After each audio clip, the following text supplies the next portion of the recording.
On this episode of Industry Relations, Rob and I try to help the real estate industry move through all the stages of grief.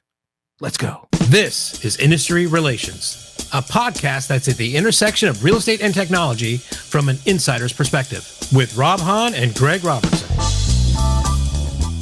Hello, everyone, and welcome to another episode of Industry Relations with Rob and Greg. This is your host, the notorious Rob Hahn, and as always, my amazing co-host, the fabulous Greg Robertson. Woo! Good Lord. How are you, buddy? Good, man. I'm excited to talk today. We're just setting up my do not disturb here so I don't get a lot of damn beeps and Bings buzzes and everything else, right? Yep. It's been a momentous couple of weeks, couple of months. Every year it seems like we don't run out of things to talk about, do we? Yeah. It's crazy, isn't it? And I do know we got to start planning for the year-end wrap-up and predictions, which will be coming in a couple of weeks. Yeah. Because who knows what's going to happen between now and then. I mean, another 7 lawsuits could get filed, right? I mean, another 70. I mean, it looks like, right? Exactly. But it's, I feel like we have kind of established our authority as like the go-to guys when it comes to this particular topic. Obviously, we're going to still keep talking about it because it is what's on everybody's mind. But I think, like in the pre-show you talked about, we should probably start taking an angle on this, which could be a little bit more on the productive side. So the floor is yours, sir. What do you want to do? Yeah, I mean, just as a little bit of follow-up, right? I would kind of recommend, although, I think we've been up on top of this, Dwiggins in his podcast had Ed Zorn back on for a second time and kind of and he came back and talked about what he would do as a settlement. So if anybody hasn't caught that one, I would probably catch that one because I was pretty informative, I thought. I also think there's a little drama going on, which I wrote about a little bit and has been out there on, I guess, somebody from Realtor.com had said some things at the NAR NXT show about CoStar not being the friend of the agent. And Andy Florence wrote an email back to everybody saying, basically, who is this guy from Realtor.com whose sister company, the Wall Street Journal, just has been reaming realtors a new one, have any right to say that we were doing anything. And I think this goes back to your kind of authenticity thing. He also he took full responsibility for Catchmark being named Person of the Year on the CoStar news site and said it will never happen again. I think, I'm kind of, we go back and forth with this, but I mean, really just talking about as a follow-up for last week's show where you talked about having somebody with authenticity and not this word salad and corporate speak, man, this guy's delivering it and I'm here for it, man. I mean, he was, I also read somewhere that he was on the floor at the homes.com booth and not in a suite, somewhere, doing things. Right, so this guy is, he's into it. He's stuck his, he's stuck his flag in the ground, and these guys are. There was another good interview that the president of Homes.com, David Mele, I hope I'm getting the name right again. Sorry about that, David. Where he gave an interview with Mike Dilpreet on his new podcast, which I think is called Context, which gave another kind of insight to what Homes.com is doing. So I would just, those are kind of things I would tell the audience to kind of go check out. But I think, to me, the point I was making in the last post was that basically, I like to play craps, right? And, when you're at a hot craps table, it's the most exhilarating experience you can have because you've got the shooter out there and they're rolling and you want them to hit that point and you want to do that, right? But there's two ways of betting in craps. There's right way bettors and wrong way bettors, right? And the dark side. Yeah. Okay. In a sense. Have you ever played dark side? Never. Yeah. See, I have. Yeah. Well, I know you're not surprised. But the thing about it's it awful. is that, yeah, it's awful. But you when you're at a hot table and it's normally an older Korean guy. No, sorry. It's normally this older guy comes up and he puts like a few chips on the don't pass line, which is basically a betting against the shooter. That's right. And craps players, especially right way craps players, of course, just hate that guy because it seems like they're just bringing bad juju. Everybody's wishing it goes this way, but that guy's betting on the other way of it going against the shooter. And what I was saying, and I've said this before, was CoStar has been perceived in this industry as a wrong way better. It's like all of us are like hoping these things happen. And he goes in there and says, nope, he's putting on the don't pass line. And we're all like, come on, man. I mean, you're bringing bad juju to this. And, it turns out 7 out. Andy's right. Because CoStar's business model is now, it is better with buy side compensation either taken away or neutered, right? Right. So now it feels like we're not playing craps anymore. We're playing a brand new game, right? And everybody at the table is going to have to adjust. Zillow's going to have to adjust. Realtor's going to have to adjust. CoStar is going to have to adjust. The industry is going to have to adjust. I said in my article, it feels a little bit more like poker, and damn it, CoStar is pot rich, or they're stack rich at least, right? So they got the most chips on the table right now, and they're ready. I mean, as far as money, they got. Oh sure, yeah. As far as that's what I mean. It's all. If we use the poker analogy, they got a big stack in front of them, right? So what I'm saying here, by this is a long introduction here. What I'm saying is that we all need to adjust now. The game's over. It's a new game. Sure. Like I said, it doesn't feel like craps anymore. It feels like something completely different. And okay, so we've got to go into 2024. We've got to go, before that, in the mindset. Okay, these things have changed. Now we're playing a new thing, and let's just get over it. Go over it. Mm-hmm. I love your tweets of analogizing this to like the 7. Was it 7, 6, or 5 steps of grief? Yeah. The stages of mourning. Yeah. And so why don't you talk about the stages of mourning, and then tell us as an industry where we're at right now. What are the stages? It's like denial, anger, grief, bargaining, grief, and then acceptance. Acceptance, right? Are the 5 stages of grief. We went through denial. Right? It's and Air's gonna win. No. Like, we're gonna win this. Okay. Now we're at the anger phase. Right? Catch marks the devil. Like realtors doing stupid NAR shit. NAR did the wrong thing. Yeah. They were in the anger phase. I assume the next one will be bargaining, which is what I think a number of people moved on to. Well, what if we did it this way? Hey, what if exactly. FHFA changed their rules? Like, hey, but we could still make this. The seller can offer it direct, or such a good analogy. It's such a good analogy. Right? Yeah. So I figure what comes next, which I think will be probably first half of next year, will be the grief phase, right? The depression phase. Like, we're doomed. Oh my God, everything is awful and whatever. And then I figure maybe by the second half of next year, we'll be at the acceptance phase. Like, okay, this is a new reality, new normal. What I got to do? Yeah, I figured that's kind of where we're headed. Well, what I want to do in this podcast is I want to push everybody towards that acceptance phase, right? Let's go on here and talk about it's gone, right?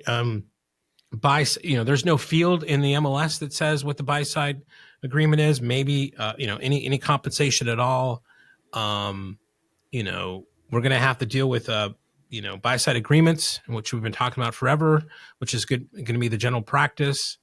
And realtors are going to have to show more of their value, and also let's be prepared, as you say a lot of times. Let's prep for this.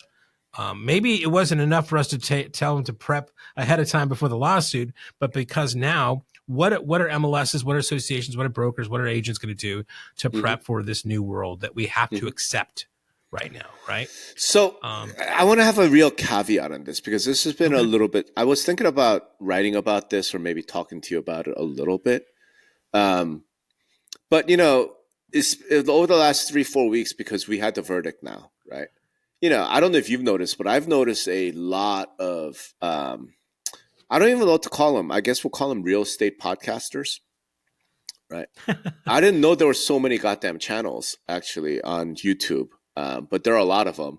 And I never heard of any of these channels before, but they're starting to pop up in my feed because obviously Google knows that I'm interested in Sitzer and the verdict and these issues. And they're popping up everywhere, talking about like reacting to the verdict and what you must do now. And I'm kind of like, most of those things feels way early, right?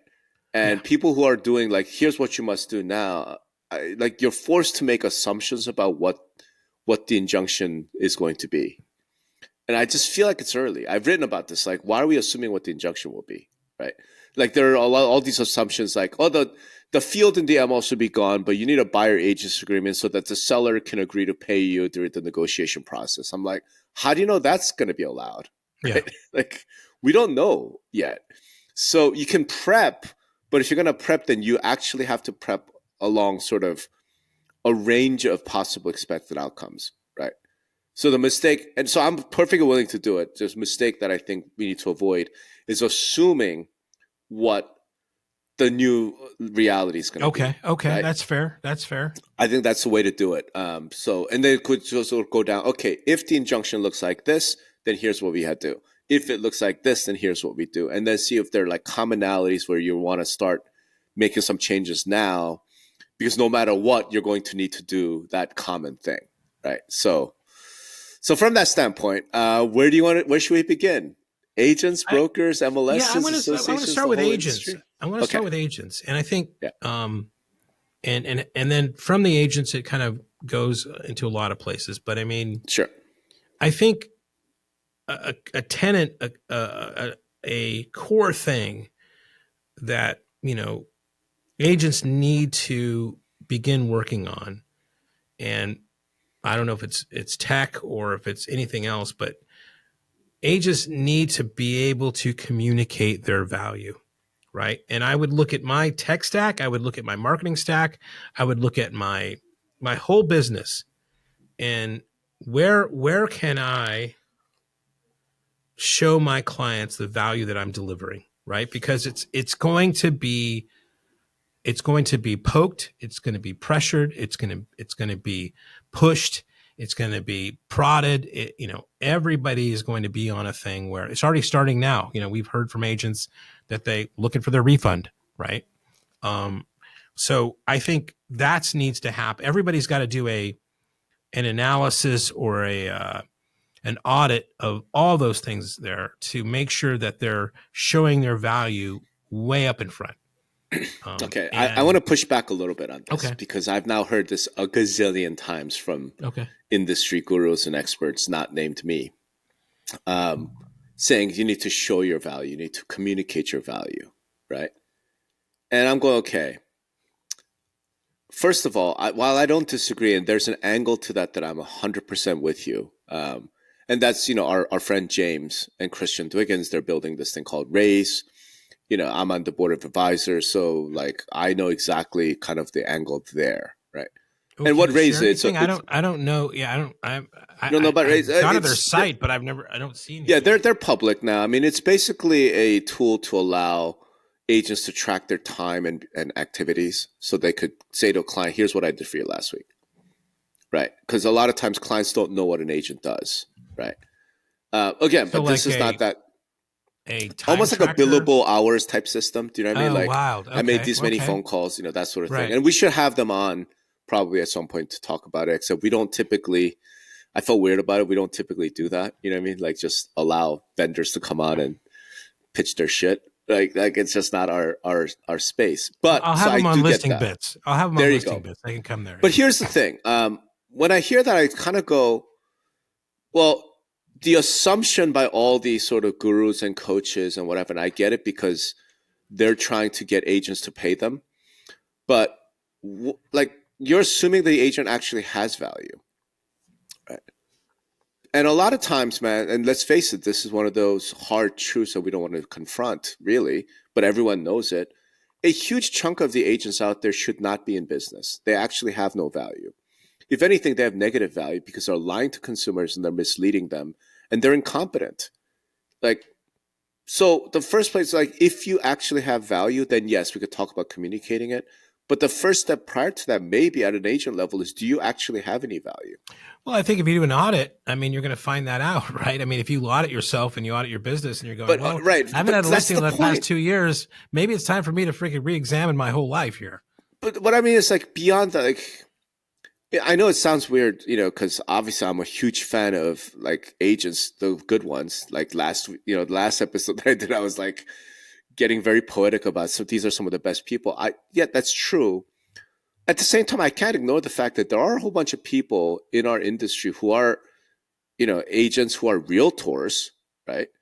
Who really don't know jack shit, and they're not that interested in educating themselves, right? It's kind of a part-time thing, and if I fall into a deal, great, I'm going to get paid this huge amounts of money for not doing a whole lot. I mean, it's actually just true, and we But all don't know you it, think that right? the way, if, and again, we don't know what it's going to be, but it's looking like that a guaranteed commission just because you brought a buyer to the table Right, right. is going the way of the dodo. That's right. And a Procuring lot of clauses agents, concept will be gone, right? a lot of agents that you just talked about, that's how they've been surviving, right?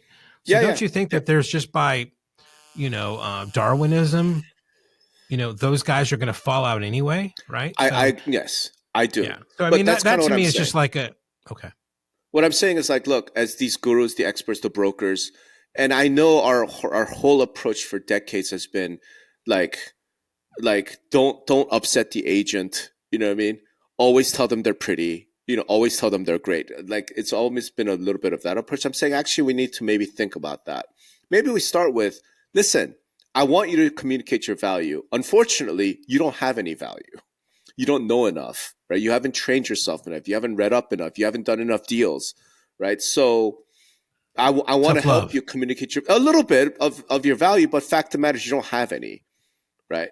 So go get that first before we talk about communicating value. Go get some value, right? Like, I mean, there are agents who don't know jack shit about real estate, right? They don't know anything about housing. They don't know anything about buildings. They don't know anything about nothing. They're just know like, I met this client at open house and let me, now I'm there. I'm going to negotiate on their behalf. Do you know anything about negotiation? Like, have you taken a class? Like, have you done anything to actually get some skills? Right. So maybe this becomes the turning point where, as an industry, where managing brokers feel comfortable telling their agent, listen, you're not good enough. You need to gain this, this, this, and this, right? And here are the classes you need to take.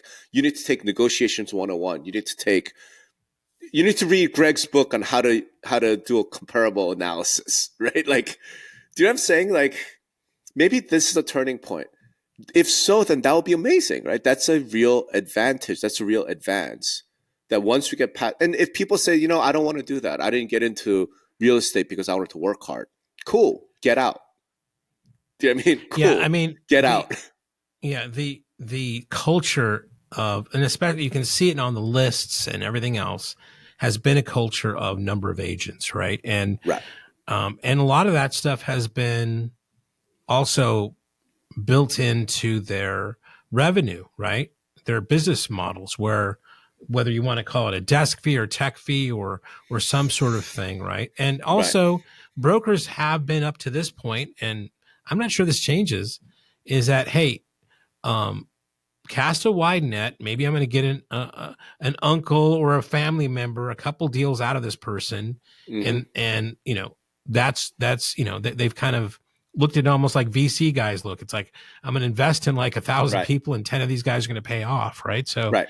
I don't know how how that kind of changes, if those underlying economics don't change. I think it's going to probably take a few quarters or a year of like, okay, we're living with this new economic model of a pretty much guaranteed commission rate before and not one now, for those models to change. I mean, even on the stuff Right. like, which EXP and Keller Williams does with the kind of downline. I mean, those models really are all about sign up everybody. Who cares? If put a mirror in front of their mouth, Mm-hmm. right? You just want to get as many people in the door because Some are going to make it, some are not. And I think maybe the thing is just accelerate, that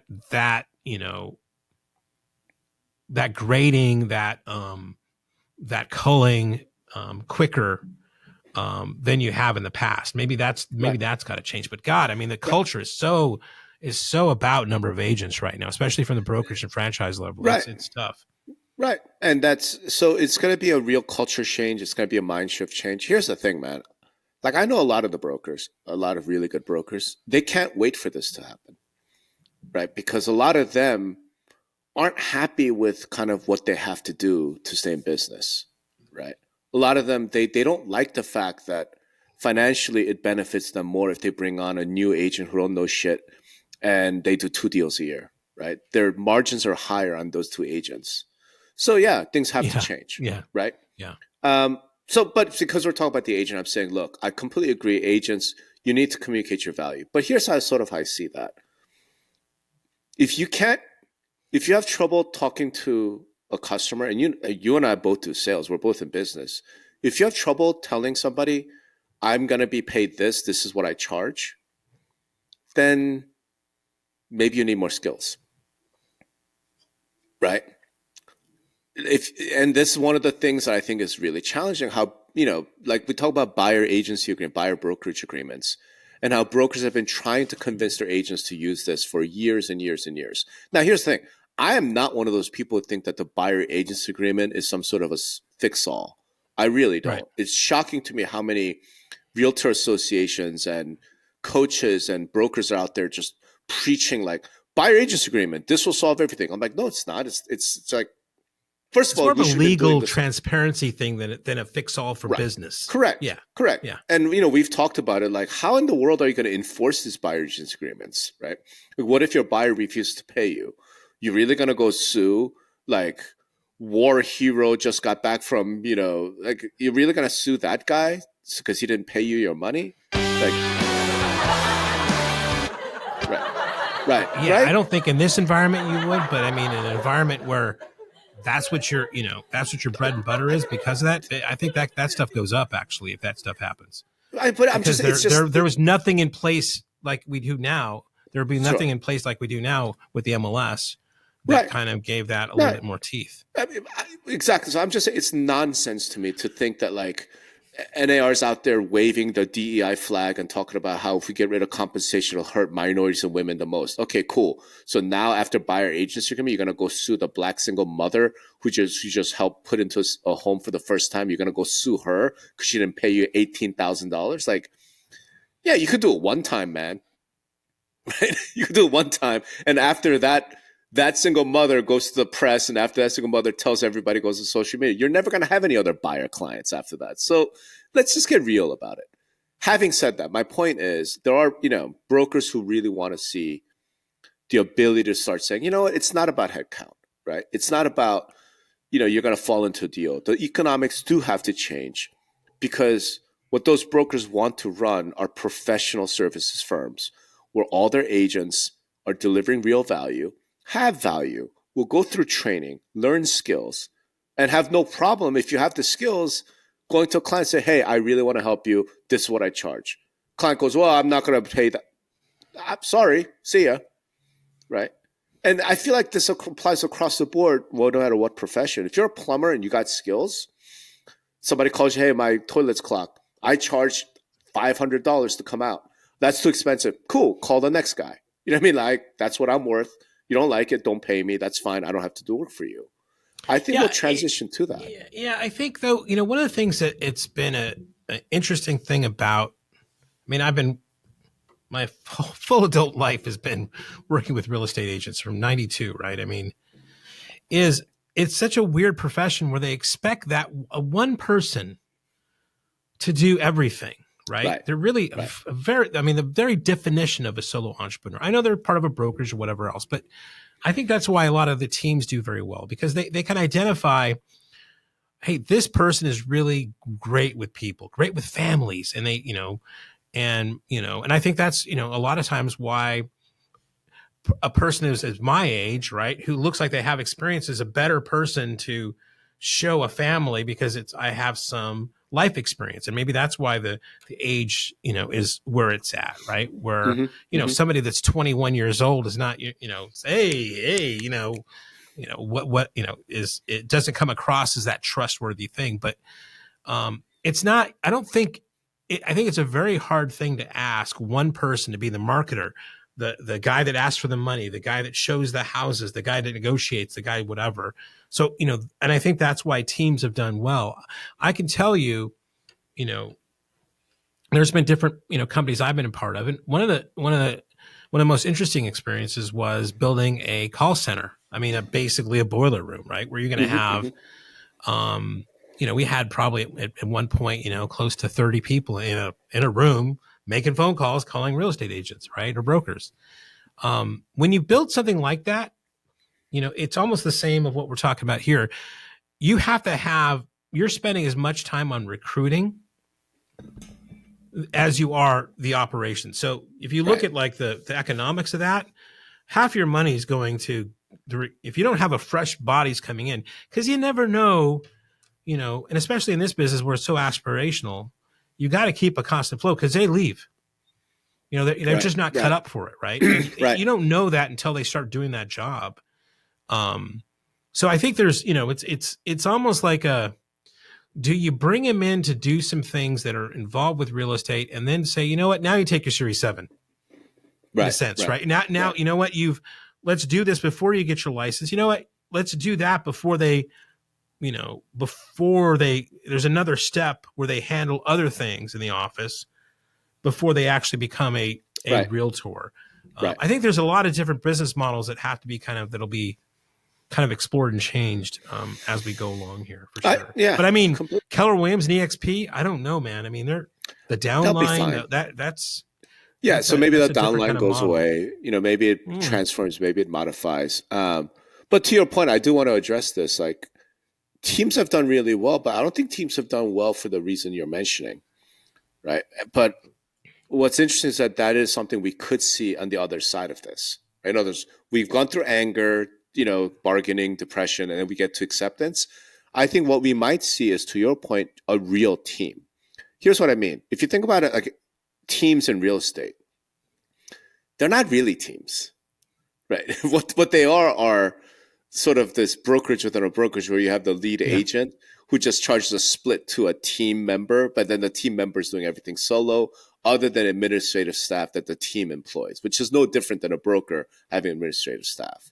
But if we go to a different type of business model, maybe it's hourly, maybe whatever, then I could see a true team approach where you have the agent going, listen, I'm really good at this piece, but my colleague is really good at negotiation. So the two of us, we're going to work with you together to deliver best results. You're going to pay me by the hour. You're going to pay him by the hour. Do you know what I mean? Like, so like, I don't know, I don't know if you have any law firms on retainer anymore, but I'm sure you did at one point, right? Yeah.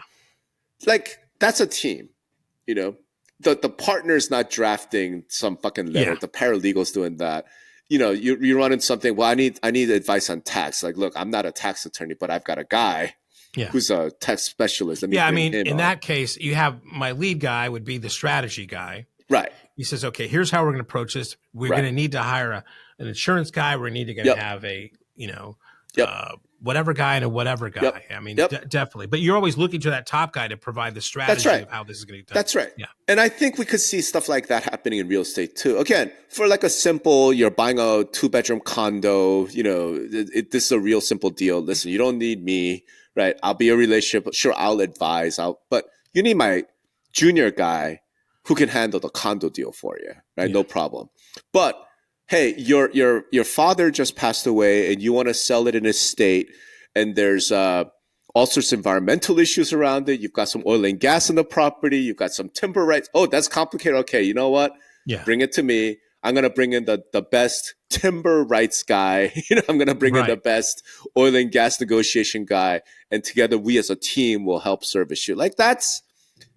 And I feel like the business model will work out. And that's good for consumers. That's good for the firm. That's good for those agents, right?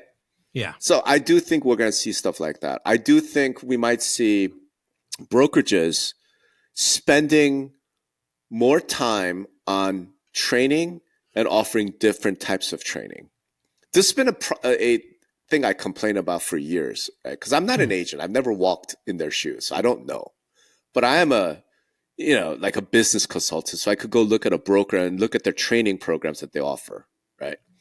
And it was shocking, man. A lot of times I'm like, every single training program you're offering is how to do lead gen.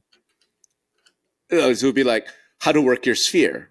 And then there'd be training course on how to use online leads. There'd be a training course on using Instagram for lead generation. Everything is lead gen. And I'm like, when do you do skills training? When do you do negotiation skills? When do you do, product training? Hey, everybody, we're going to look at this builder, in our community and what their building techniques were. We're going to look at, like, when do you do that? When do you do skills training, right? And the answer was almost never. Now, on the other side of this, where to your point, agents need to show value, which means that they have to have value, right? Maybe brokers will now start going, hey, you know what? We need to some skills training. We need some product training, right?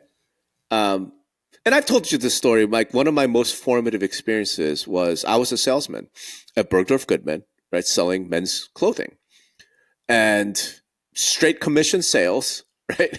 But you know what? Saturday mornings, I would have to show up, and the store would have these programs where they'd be like, okay, we're going to go visit the Giorgio Armani storeroom, and they're going to have designers and craftsmen to tell us. So we would get product training, and they would show us, like, here's how we cut the fabric at Armani. Here's how we cut the fabric over here, and, blah, blah, blah. So we could, education, now I have some skills. They would teach us about stuff around tailoring. They would bring in the head tailor to go over, here's what tailoring means, here's the concepts, skills training. I could easily see brokerages doing that, right? Bring in a builder, say, listen, here's building techniques and why this is important, why this house might be more expensive because we use this other technique versus this one, which is cheaper. Some agents have that because of the background, or they sort of do it on their own. But the fact is, we don't really see institutional training like that. I think we start to see it on the other side of this, which is a real positive, man. It's really good. Yeah, those are. I had the same experience. I mean, I've my sales, most of my formal sales training was at Radio Shack, right? But but we would have people come in and talk about the latest thing or why this was built this way, and those are the stories that get me when I'm talking to somebody. That little extra information, like, oh, this fucking guy knows it. And you mentioned my book. I'll give a quick story from my book. It's like,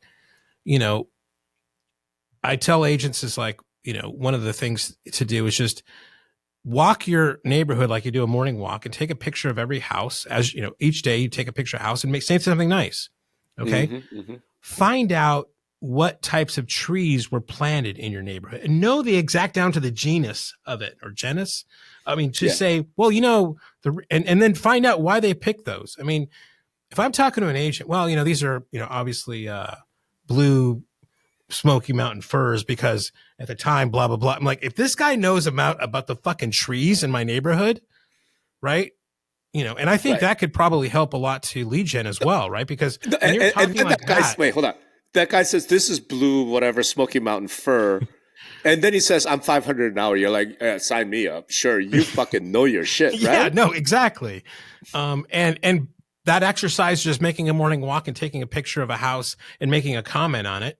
And by the time you've done, you're into it, 90 days. What is it? A neighborhood, like an average neighborhood is 88 homes. I mean, you've got this thing about, oh, it looks like Harry and Maude, finish the upgrades. Man, they look great. I love the way this works and that works. I mean, it just becomes a learning and build it into the thing. But I think you're absolutely right. Anytime I learned a little bit extra about different things, it's all about storytelling, right? And that's the best storytellers. I think make the best salespeople for sure. Right. And I think so. When I think about like the great agents I've worked with, right? You know what? There's one thing that was really unique about all of them that I've experienced. For whatever reason, they love houses. Yeah, they love real estate. They love real estate. In other words, like in their spare time, they would be reading things like Architectural Digest, right? In their spare time.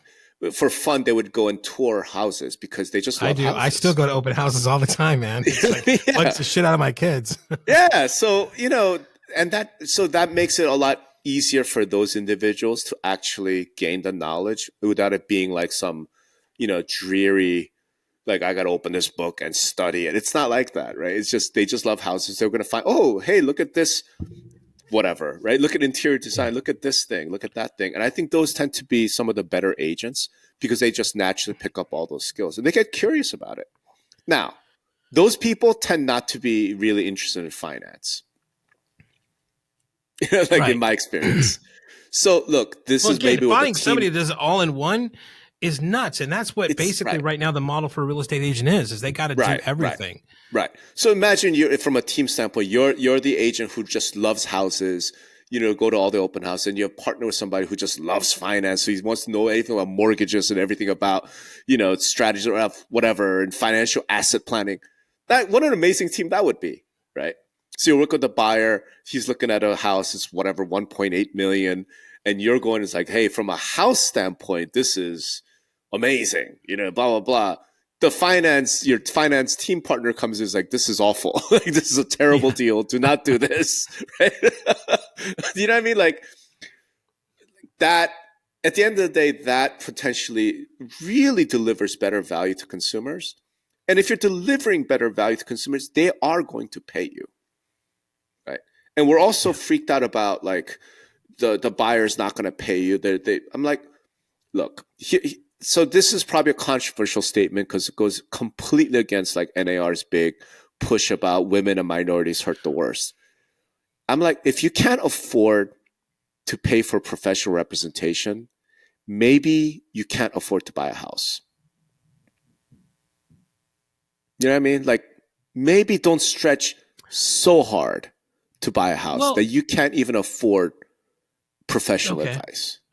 I'll give you an analogy, another story, right? Sure. I think there's different ways of approaching this thing. I don't know what the hell that was.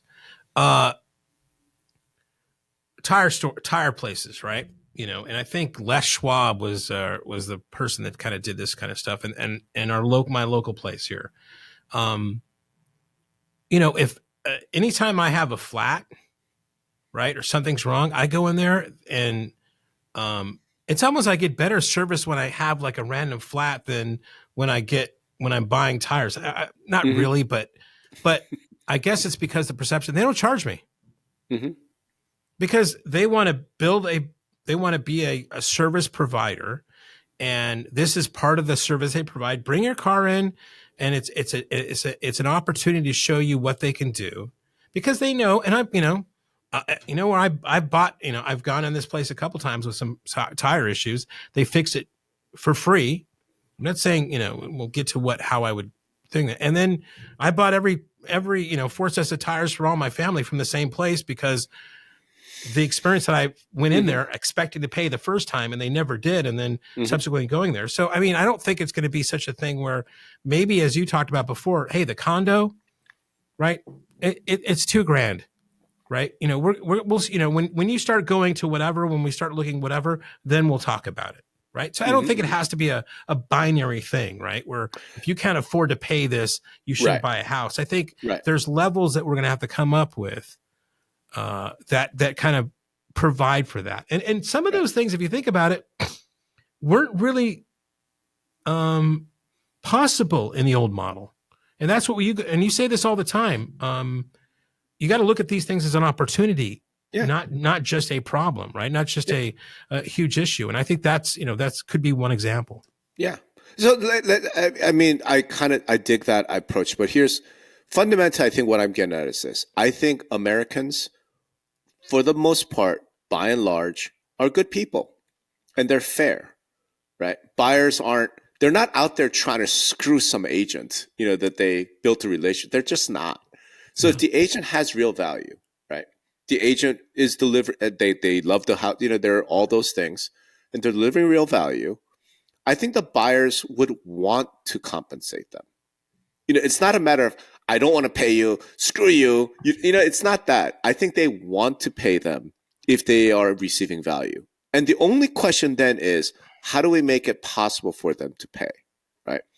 My point simply is, if you have a buyer who's like, I really want to pay you, but man, I can't afford any money. I like once I buy this house, I'm done.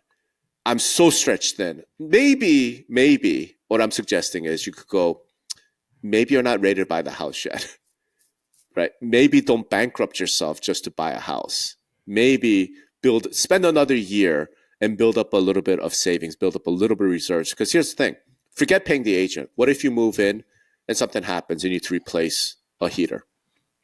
You need to replace the HVAC. Like, anything to do with house, anything, it doesn't matter what it is. Anything you got to do with the house is $10,000. Heater went out, $10,000. New roof, $10,000 minimum. You need plumbing, something, $10,000, right? So it's like, hey man, like it's not even about getting the buyer agent paid. It's about like, if you buy this house and you're utterly destitute because of it, maybe buy less house, right? Maybe yeah, I mean, wait a year. Right? I think you and I not being in real estate, I think I can almost hear agents yelling, or any agent, you're like Yeah. buyers are liars. Let me tell you, like Yeah. 1,000 stories where I showed a buyer for 4 months and they went with somebody else, or they did this or that, or Totally. like I know from a personal experience, like I always got stressed out when my employees started buying houses, right? And I'm like, it's like I haven't even bought a house yet. And so back in the day, right? And like people are buying houses on this thing, right? I mean, that's right, because you know what you're nuts. paying them. Yeah. Well, no, I know what they're paying, but it's like, okay, I just started this out of ether. It's like this is like something that you're, it was a good bet for them. But I will say, with some friends of mine too, they would buy houses. I'm like, you're stretching yourself thin.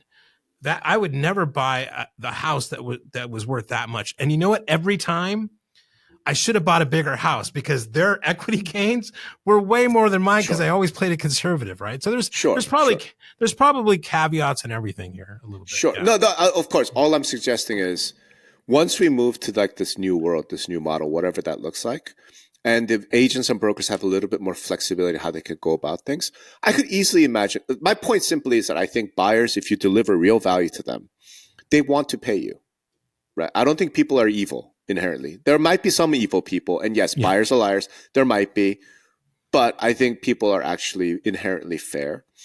So here's what I'm getting at. Imagine a different scenario where you say, listen, I'm going to help you. You're a first-time home buyer, you're a young couple, and you're buying this $2 million house because you live in fucking California, and that's, a shack is $2 million. I get it. An agent could literally go, listen, I'm going to be charging you this kind of money. I want to help you out, but I get where you're at. Why don't we just do like a payment plan, and you got 12 months. I'll give you 12 months, get on your feet, get your finances sorted, and then you can start paying me $250, $500 a month for the next 10 months. If you delivered that much value to that buyer, I'm telling you, I think the buyer will go, absolutely, I would do that. You were so helpful to us. You really hooked us up. You really guided us in the right direction. I want to make sure to pay. I have a cash flow issue right now because I just bought a house. Yeah. Again, that goes into the like alternative compensation. That could What's wrong with that? What's wrong with that? Do you know what I mean? Yeah. So I feel like once we start thinking a little bit positive and say this is an opportunity for reform and change, it's not that horrifying. Right? Now, it might be horrifying for some individuals who are just, like we talked about on the last show about, realtor associations, like they're going to have to change, right? The headcount-based model, talk about affecting people, it's going to be those guys. But if you then, again, did this little mind pivot and go, okay, but on the other side of that, now I can go down to 10% of my so-called members, because they're not members, get rid of them, right? And now I'm down to the 10% true believers who really want to, help homeowners, who really want to advocate for homeownership, who really want to do those things. We'll figure it out. Whether that's raising dues. A lot of times those guys are not going to bat an eyelash at paying 2, 3, 4 times as much more money, because they know it's going to be more effective. Maybe. Or, you might have some young kid who doesn't have any money, but he's really dedicated. Hey, listen, we're going to waive your membership fee, right? Because the more successful ones are funding this. Or we're too small. We can't, fine. We're going to merge with 7 nearby associations and create something. Like, there are different ways of doing that, but I'm saying, but the positives of that other side is, like I mentioned, imagine you're having an election, right? At your local associate for somebody's going to be the local president, and the entire association shows up, right? You're doing like debates, candidate debates between two people running for the board, and the entire association shows up and is asking right questions. That's definitely aspirational. Yeah. Right, it is. I know, but I'm saying it's like it's actually within the realm of possibility once we get past the next 3 stages of grief, right? And the industry as a whole gets to acceptance, right? And realizes, hey, you know what? It is what it is. Now what's possible? I think there's some real reason for like optimism and hope, right? Which is why, like, all through this, I've been saying, I'm an optimist. I'm actually ultimately hopeful. It's just, we got to go through some shit first. You know, it's just, and there's going to have to be sacrifices, right? Was it you and I that were talking about, remember Stefan Swanepoel years ago wrote something like Serengeti, a book? Yeah, choose your spirit animal. Yeah, it was like something like surviving your Serengeti or something like that. And I remember the first chapter was about the wildebeest. And in it tells the story like the wildebeest, this shared migration and the herd thrives.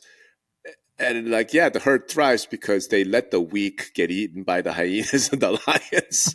They know when to abandon the weak and the old. I don't have to be the fastest runner. I just be faster than you. Exactly. Yeah. Look, maybe that is kind of the next evolution of what's coming, right? Yeah, no kidding. We have to let the weak die. We just do as an industry. Otherwise, the entire herd dies. Now, if you're the weak, it sucks. Sorry. But you know what? Maybe you're the weak because this industry ain't for you. Like maybe you'd be way better doing something else, And that's a possibility. So I think we'll eventually calm down. Eventually. And then you and I could go back to talking about business models of portals or whatever, whatever. No kidding. Good Some Lord. new tech vendor that's got a AI bot that finds dog houses. Maybe we'll be able to go back to instead of like these industry extinction level events, which would be nice. That would be real nice. Good Lord.